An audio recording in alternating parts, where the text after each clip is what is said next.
اعمش نے ابراہیم نخعی سے سابقہ سند کے ساتھ روایت کی کہ حضرت عبداللہ بن مسعود رضی اللہ تعالیٰ عنہ نے کہا، رسول اللہ صلی اللہ علیہ وسلم نے فرمایا، کوئی انسان جس کے دل میں رائی کے دانے کے برابر ایمان ہے آگ میں داخل نہ ہوگا، اور کوئی انسان جس کے دل میں رائی کے دانے کے برابر تکبر ہے جنت میں داخل نہ ہوگا۔ صحیح مسلم حدیث نمبر 266۔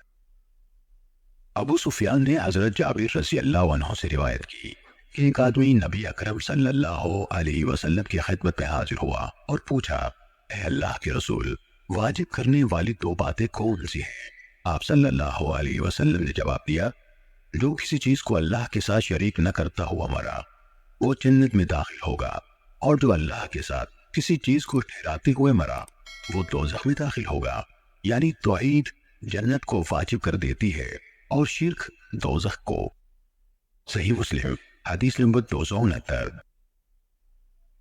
ابو زرعہ سے خرشہ بن حر سے، انہوں نے حضرت ابو ذر رضی اللہ عنہ سے، اور انہوں نے نبی صلی اللہ علیہ وسلم سے روایت کی کہ آپ صلی اللہ علیہ وسلم نے فرمایا، تین قسم کے لوگ ہیں، اللہ ان سے گفتگو نہیں کرے گا، نہ قیامت کے روز ان کی طرف دیکھے گا، اور نہ انہیں گناہوں سے پاک کرے گا، اور ان کے لیے دردناک عذاب ہوگا۔ ابو ذر رضی اللہ عنہ نے کہا، آپ نے اسے 3 دفعہ پڑھا۔ ابو ذر رضی اللہ عنہ نے کہا، ناکام ہو گئے اور نقصان سے دوچار ہوئے۔ اے اللہ کے رسول، یہ کون ہے؟ فرمایا، اپنا کپڑا ٹخنوں سے نیچے لٹکانے والا، احسان جتانے والا، اور چھوٹی قسم سے اپنے سامان کی مانگ بڑھانے والا۔ صحیح مسلم حدیث نمبر 293۔